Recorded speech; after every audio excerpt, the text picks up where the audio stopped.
Um pouquinho sobre como o Estado Novo chega ao fim, né? Nós vimos na aula anterior, falamos sobre o DIP, Departamento de Imprensa e Propaganda, e anteriormente sobre a participação do Brasil na Segunda Guerra Mundial. Nós vimos que a FEB, a Força Expedicionária Brasileira, serviu na Itália ao lado dos aliados, né, dos americanos, portanto do lado vencedor da história. Nós vimos que o Brasil vai colher alguns frutos do ponto de vista econômico dessa participação, né? Entre outras coisas, o Brasil vai receber investimento dos americanos, dos Estados Unidos, para implantar aqui a Companhia Siderúrgica Nacional, que era fundamental para o desenvolvimento industrial do país. Estamos falando de fabricação de aço, né? Então, essa participação rendeu frutos do ponto de vista econômico, essa participação do lado dos aliados.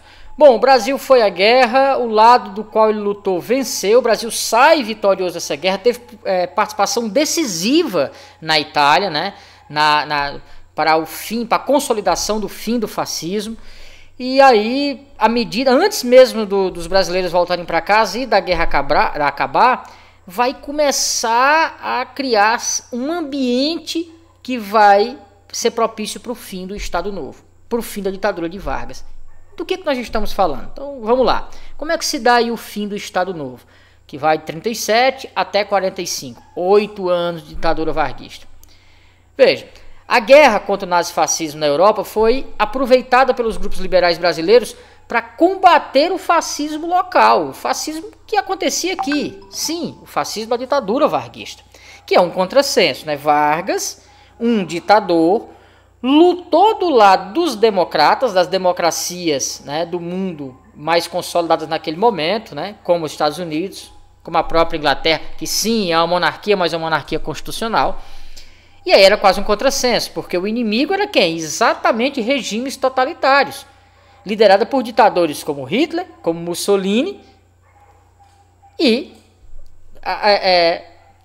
inspiravam, né, o ditador brasileiro, né, nos quais o ditador brasileiro se inspirava. Então as forças de oposição começaram a ganhar fôlego, mesmo sendo proibido. Diversas forças no Brasil começaram a dizer, olha, não faz sentido, o Brasil está lutando do lado de democracias, então a gente precisa pressionar para que haja uma abertura aqui.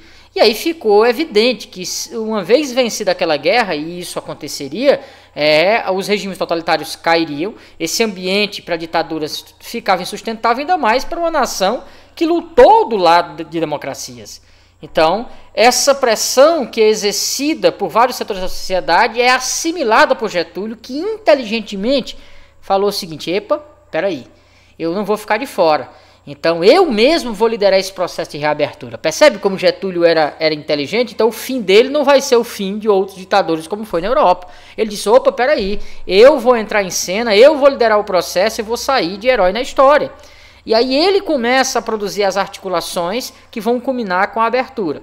Então ele vai tomar algumas decisões ali em 45, no início de 45, né, como por exemplo, decreta anistia ampla a todos os condenados políticos. Lembra que tinha uma galera exilada, vivendo fora do país, uma galera presa, como Luiz Carlos Prestes, né, da intentona comunista, o marido da Olga Benária, que morreu nos campos de concentração nazista. Então, por exemplo, o Prestes passou 10 anos na cadeia, foi preso em 45 e saiu nesse contexto, no contexto da anistia, né, que é o perdão dado a presos por motivos políticos. Então é dado uma ampla anistia, quem foi embora volta, quem está preso sai.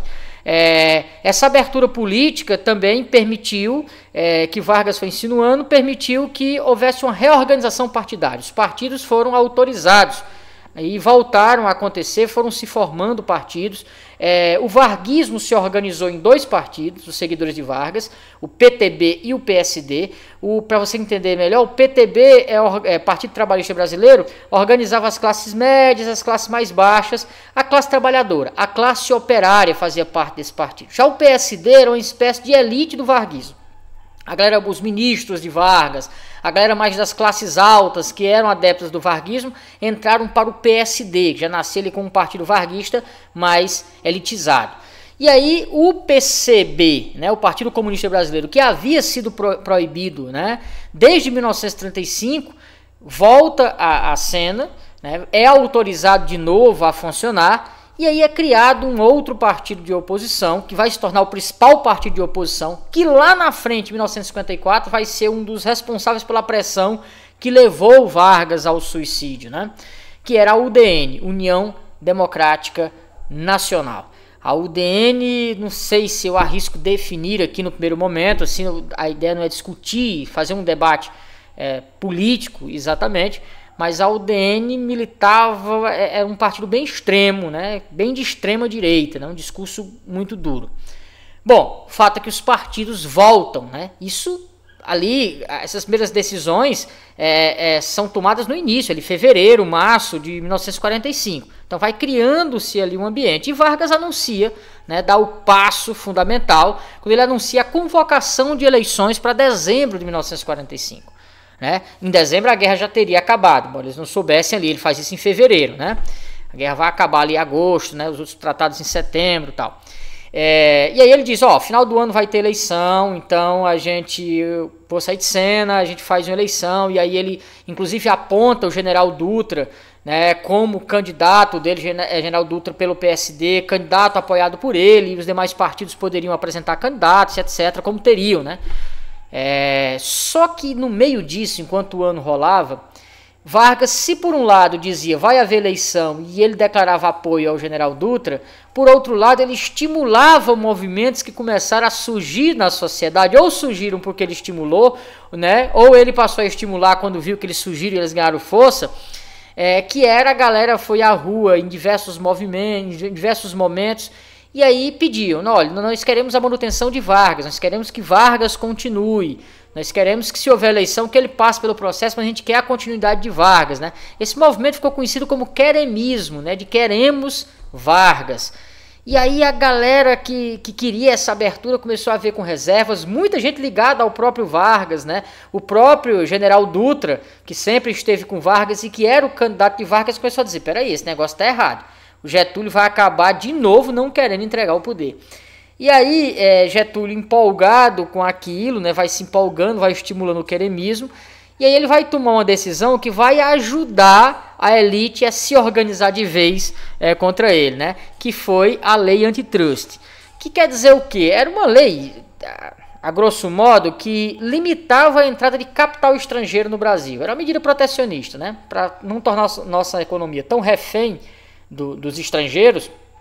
Criou-se essa lei que limitava, e isso atingia principalmente os americanos que tinham negócios aqui. E aí, meu amigo, bateu na elite. Aí ao bater na elite, uma elite que já queria uma abertura, aí não deu outra. Você já sabe imagina o que vai acontecer. Uma galera, né, liderada sobretudo pelo próprio Dutra, que era aliado de Getúlio, não espera as eleições de dezembro, decide não pagar para ver, e em outubro de 1945, olha aí o que aconteceu, golpe. Mais um golpe, né? Eita Brasil para ter golpe.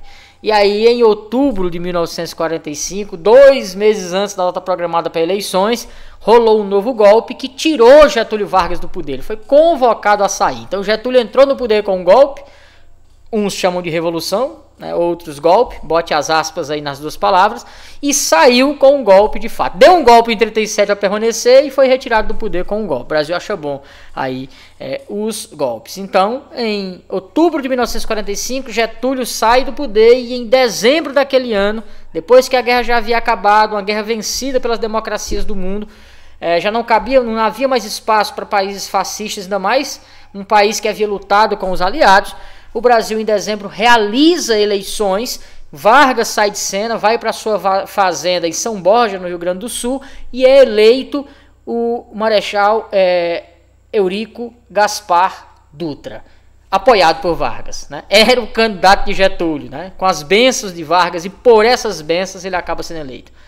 Dutra governa, isso é discussão num outro, é a Quarta República, é o que a gente discute a partir do próximo bimestre, começa discutindo. Mas se você achar que Vargas estava fim de carreira, não. Ele também é personagem da Quarta República, porque em 50 ele volta e dessa vez ele é eleito pelo povo. E aí fica até 1954, quando ele decide tirar a própria vida. Isso é assunto para outra hora. Bom, basicamente é assim que o Estado Novo chega ao fim. Falou, galera.